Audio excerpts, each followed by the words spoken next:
High, আমি রিমা। কাল ছিল শ্রাবণ মাসের শেষ সোমবার, আর আমি এবছর শ্রাবণ মাসে 4টে সোমবারই পালন করেছি। তো ভাত খাবো না বলে ভাবছিলাম দুপুরবেলা কি খাবো, কেন একবার লুচি খাওয়া হয়ে গেছে। তো দুপুরবেলা আর লুচি খেতে ভালো লাগছিল না বলে বাবা বেরিয়েছিল, তো বাবা আমাদের জন্য মিষ্টি নিয়ে এসেছিল। তো আমি মিষ্টি লাভার অতটাও নই, তোমরা ভাবতে পারো মিষ্টি এনেছে মিষ্টি লাভার, কিন্তু তার আমি উল্টোটাই, আমার মিষ্টি একদমই ভালো লাগে না। মানে ভালো লাগে না বলবো না, খাই, বাট যেটা আমার মুখে ভালো লাগে সেটাই আমি খাই। এখানে বাবা একটা মিষ্টি এনেছিল নতুন, আমি নতুন খেলাম, আমি আগে কোনোদিনও খাইনি। সেটা হচ্ছিলো বেক কালাকাত। তো বেক কালাকাতটাও আমার অতটা ভালো লাগেনি, আমি হাফ খেতেই প্যাকেটেই রেখে দিয়েছি, তোমরা দেখতে পেয়েছো। তো এখানে আমার জন্য পান্তুয়াটাও এনেছিল, আমি পান্তুয়া খাই বলে, কিন্তু সেদিনকে আমার যেন পান্তুয়াটাও যেন ভালো লাগলো না। এটা পান্তুয়া কি গোলাপ জামুন আমি ঠিক জানি না।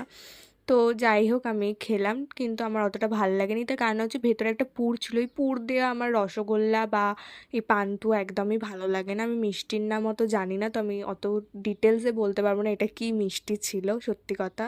তো থ্যাঙ্কস ফর ওয়াচিং, দেখা হচ্ছে পরের ভিডিওতে। বা